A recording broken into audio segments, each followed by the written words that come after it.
நான் இங்கு இந்த கூட்டத்தை திரட்டியதற்கான காரணம், முக்கியமாக இந்த கூட்டம் திரட்டுறது சினிமாவில் டான்ஸ் ஆடலாலே திரட்டிடலாங்க, இந்த கூட்டத்தை திரட்டுறது கஷ்டம். ஏன்னா இவங்க காந்தியுடன் முரண்பட்டவர்கள். இவர்களை எப்படி ஒரு மேடையில் அமர வைப்பது? அதுதான் 9வது ஆண்டில் நான் செய்திருக்கும் சிறிய சாதனை. நாங்கள் எதிர்ப்பது தனி மனிதர்களை அல்ல, தனி மனிதர்களின் அவசர சட்டங்களையும் அவசர திட்டங்களையும் சுயநல திட்டங்களையும். இவைகளை எல்லாம் மாற்றுவதற்காக நாம் பட்டு வந்த பாடையெல்லாம் 15 வருடத்தில் மாற்றிவிட முடியுமா? இல்ல 25 வருஷத்தில் தான் மாற்றிட முடியுமா? முடியாது என்கிறேன் நான். கோரஸ் பாட இந்தியாவெங்கிலும் தலைவர்கள் இதே போல இருக்கிறார்கள். அவர்கள் யாரும் கட்சி மாற வேண்டிய அவசியம் இல்லை. இருக்கும் இடத்திலேயே இருங்கள். உங்கள் மனசாட்சியை கேட்டு பாருங்கள். ஆள் மாறி விடுவீர்கள், கட்சி காணாமல் போய்விடும். குறிப்பெடுக்க எனக்கு அம்பேத்கர் இருக்கிறார், பெரியார் இருக்கிறார்.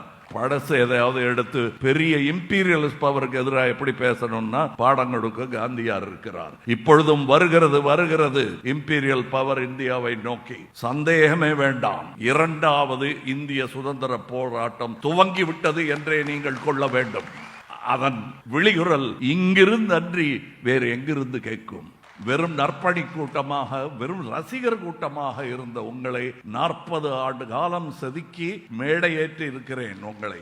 இதுதான் மேடை என்று நினைக்காதீர்கள், அதுவும் மேடைதான். நான் சொன்ன சத்தியத்தை நிறைவேற்றி விட்டேன். உங்களை பெரிய மனிதர்கள் அவையில் அமர வைப்பேன் என்று 40 வருடங்களுக்கு முன்னால் சொன்னேன். இதோ நிகழ்ந்து விட்டது. ஏன்னா அவர் பிளைட்டுக்கு போனோம். திரும்ப அவர்கள் பல்லை கடித்துக் கொண்டு மணியை பார்த்து கொண்டு எனக்காக இருக்காரு. அன்பினால் மட்டுமே கட்டுப்படும் அந்த சிறுத்தை. அது சங்கிலாம் போட முடியாது. அவரை அமர்த்தி கையை பிடிச்சு உக்காத்தி வச்சிருக்கேன். அதனாலேயே உரை சுருங்கி விட்டது. மக்கள் நீதி மையத்தின் தலைவர், கமல் பண்பாட்டு மையத்தின் நிறுவனர், காந்தியத்தின் காவலர், அகிம்சையின் நாயகன் நம்மவரின் ஏற்புரை.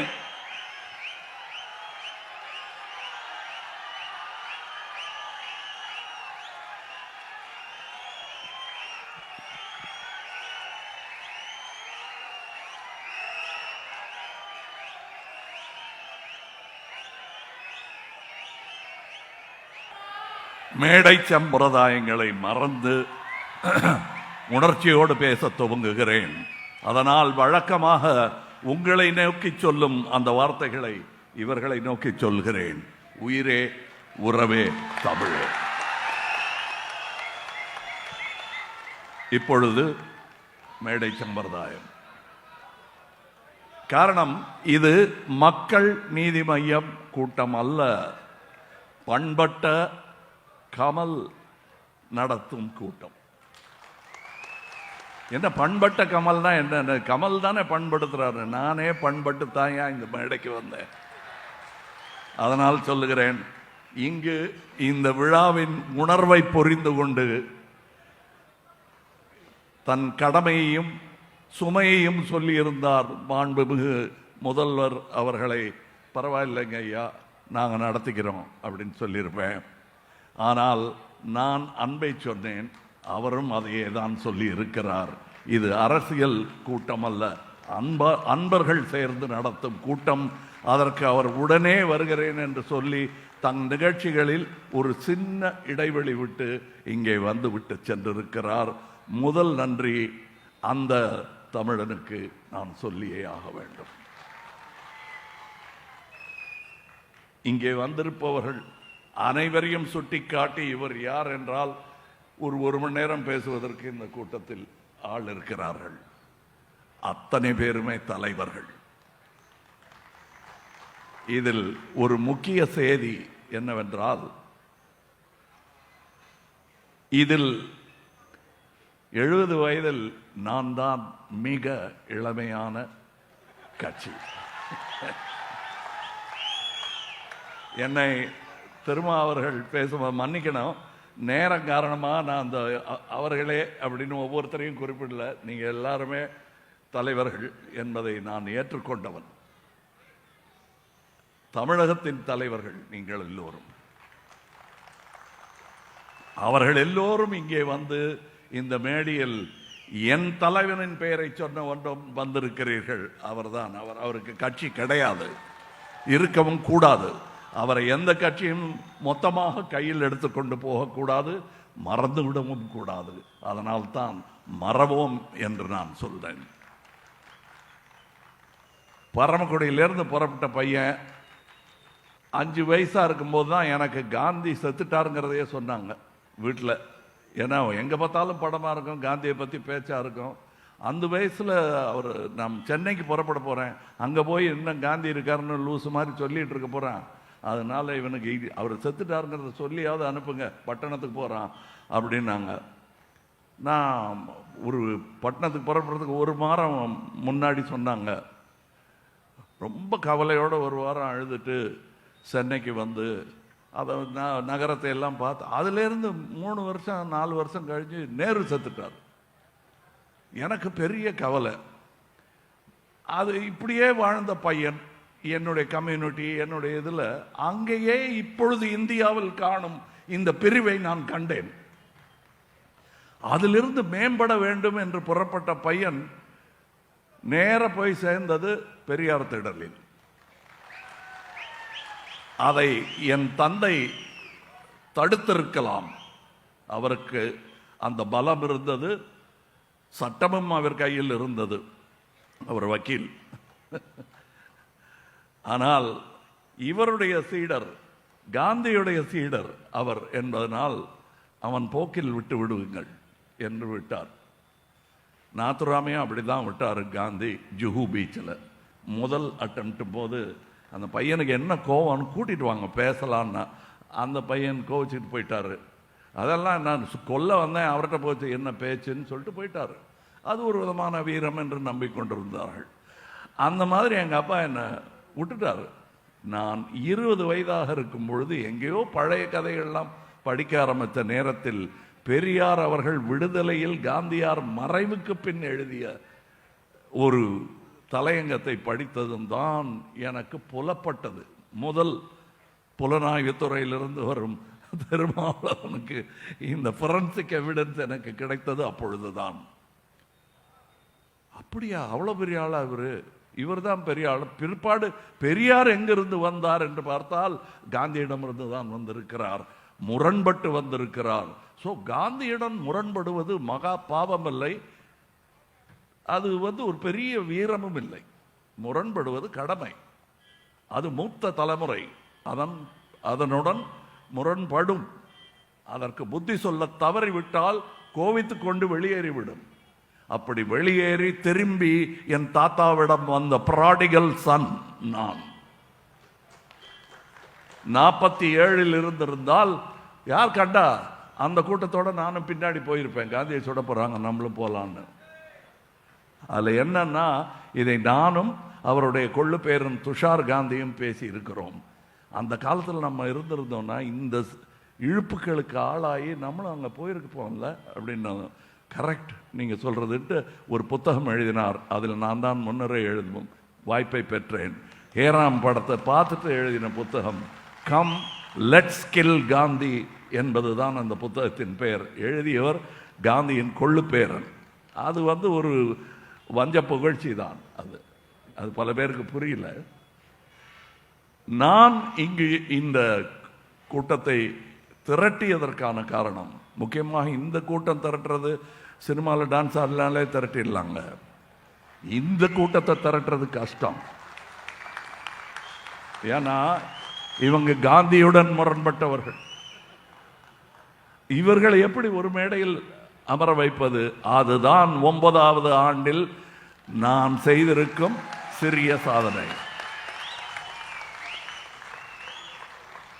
எலக்டோரல் பாலிடிக்ஸ் என்பது ஒன்று, அது 5 வருடத்திற்கு ஒரு முறை வந்து கொண்டே இருக்கும்.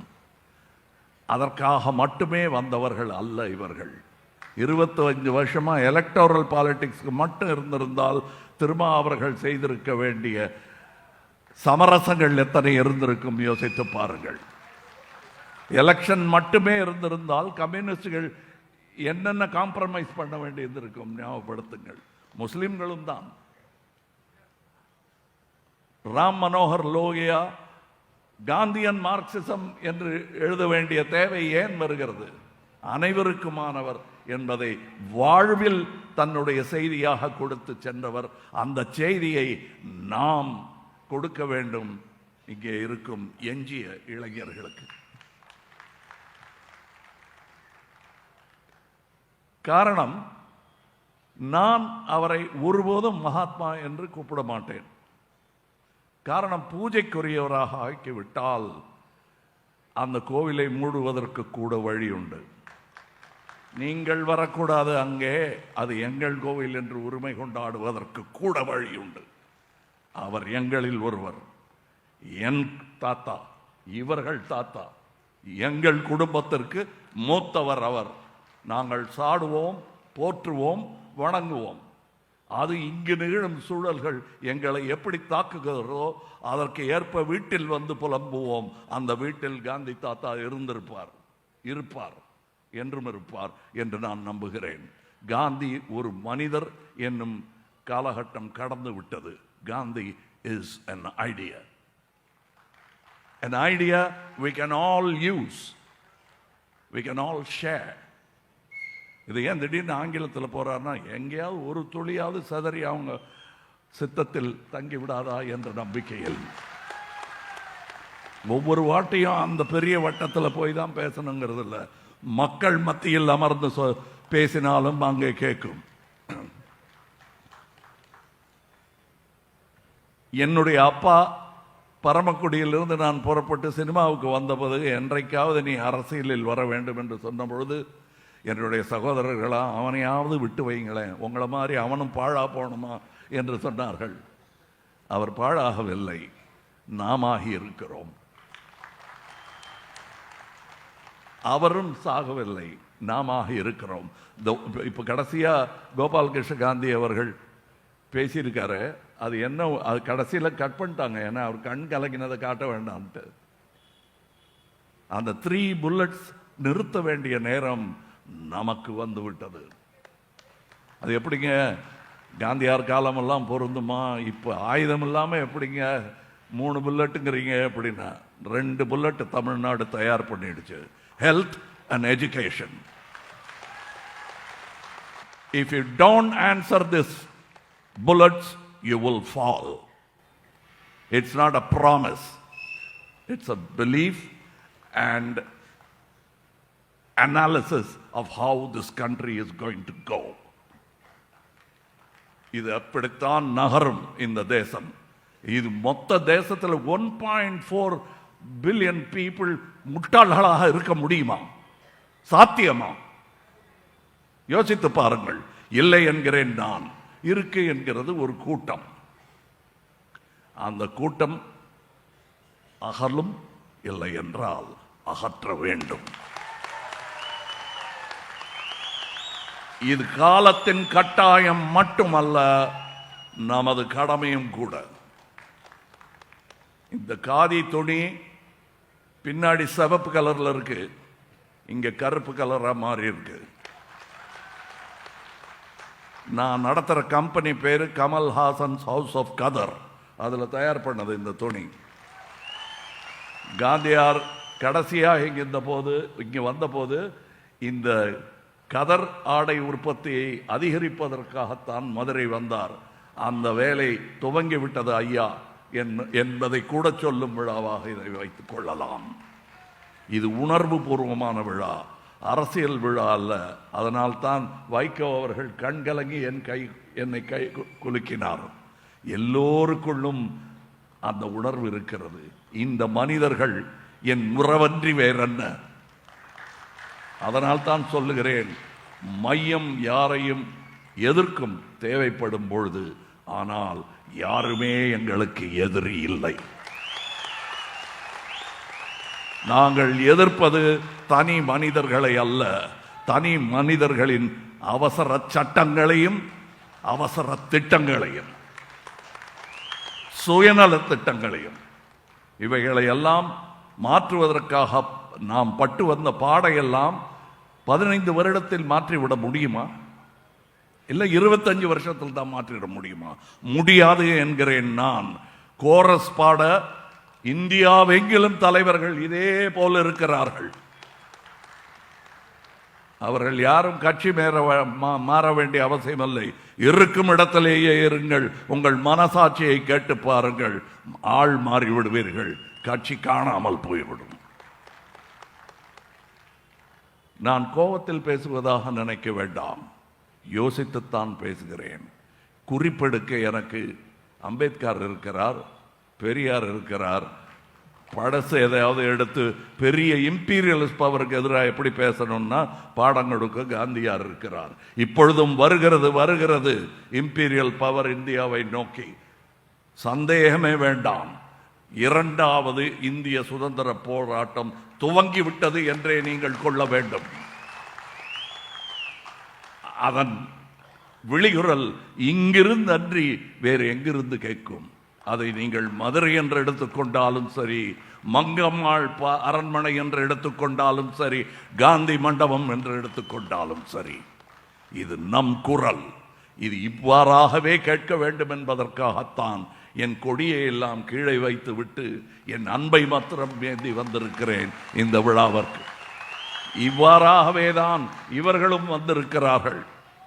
இது கொஞ்சம் அவங்களுக்கு என்னையாது இந்த நேரத்தில் இப்படியெல்லாம் போனால் எப்படி இருக்கும் அப்படின்லாம் யோசிக்கக்கூடிய ஒரு விழா. ஆனால் நான் எடுத்து சொன்னதும் முதல்வர் அவர்களுக்கு எப்படி புரிந்ததோ அதே போல் இந்த தலைவர்களுக்கும் அது புரிந்ததனால்தான் இங்கே இருக்கிறார்கள்.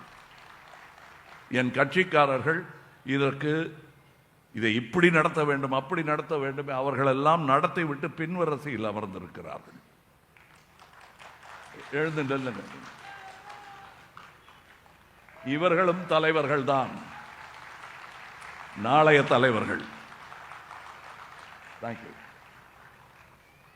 இவர்களை அறிமுகப்படுத்த வேண்டியது இந்த மேடை. நான் எல்லோரும் பெருமை கொள்கிறோம். இந்திய நாட்டை சுமக்க எத்தனை தோள்கள் இருக்கிறது பாருங்கள். அதில் எனக்கு கடை நிலை ஊழியன் பதவி கிடைத்தாலும் மிகவும் மகிழ்வேன். என் வயது 9 தான். என்னுடைய அதிக பிரசங்கித்தனத்தை நீங்கள் மன்னிப்பீர்கள் என்பது எனக்கு தெரியும். அவர்கள் மன்னிப்பார்களா என்பது எனக்கு கவலை இல்லை. நீங்கள் என்னை மன்னிப்பீர்கள் என்பதுதான் முக்கியம். காரணம், இந்த மேடையில் இவ்வளவு முழங்கும் அருகதை எனக்கு இருக்கிறதா என்றால் நான் கொஞ்சம் சந்தேகப்படுவேன். அவர்கள் சந்தேகமின்றி முன்னின்று சொல் தம்பி என்று சொன்னதுதான் எனக்கு கிடைத்த பெருமை. மக்கள் நீதி மையத்திற்கும் கிடைத்த பெருமை. வெறும் நற்பணி கூட்டமாக, வெறும் ரசிகர் கூட்டமாக இருந்த உங்களை 40 ஆண்டு காலம் செதுக்கி மேடையேற்றி இருக்கிறேன் உங்களை. இதுதான் மேடை என்று நினைக்காதீர்கள், அதுவும் மேடைதான். நான் சொன்ன சத்தியத்தை நிறைவேற்றி விட்டேன். உங்களை பெரிய மனிதர்கள் அவையில் அமர வைப்பேன் என்று 40 வருடங்களுக்கு முன்னால் சொன்னேன். இதோ நிகழ்ந்து விட்டது. இனியும் அடுத்த கட்டத்திற்கு நகர வேண்டும். நாம் என்றால் இவர்களும் சேருவார்கள். நாடு காத்திருக்கிறது நமக்காக. நாளை நமதே. இங்கு நான் உணர்ச்சி வசப்பட்டு ஏதேனும் சொல்ல மறந்திருந்தால் ஞாபகப்படுத்துங்க. ஒன்றும் இல்லையே. ஏன்னா அவர் ஃப்ளைட்டுக்கு போனோம். திரும்ப அவர்கள் பல்லை கடித்து கொண்டு மணியை பார்த்து கொண்டு எனக்காக இருக்காரு. அன்பினால் மட்டுமே கட்டுப்படும் அந்த சிறுத்தை. அது சங்கிலாம் போட முடியாது. அவரை அமர்த்தி கையை பிடிச்சு உக்காத்தி வச்சிருக்கேன். அதனாலேயே உரை சுருங்கி விட்டது. பரவாயில்லை, மீண்டும் வருவேன். இங்கே கலைஞர் ஒரு கையெழுத்து போட்டு போயிருக்காரு. இந்த மண்டபத்தை பார்த்து ரசித்து விட்டு மீண்டும் வருவேன் என்று அவரும் வந்திருக்கிறார். நானும் வருவேன். நாளை நமது ஜெயஹிந்த். வணக்கம். ஆளுமை மிக்க தலைவனை பெற்ற ஆளுமையோடு பெருமை கொள்கிறோம் தலைவரே. நன்றி.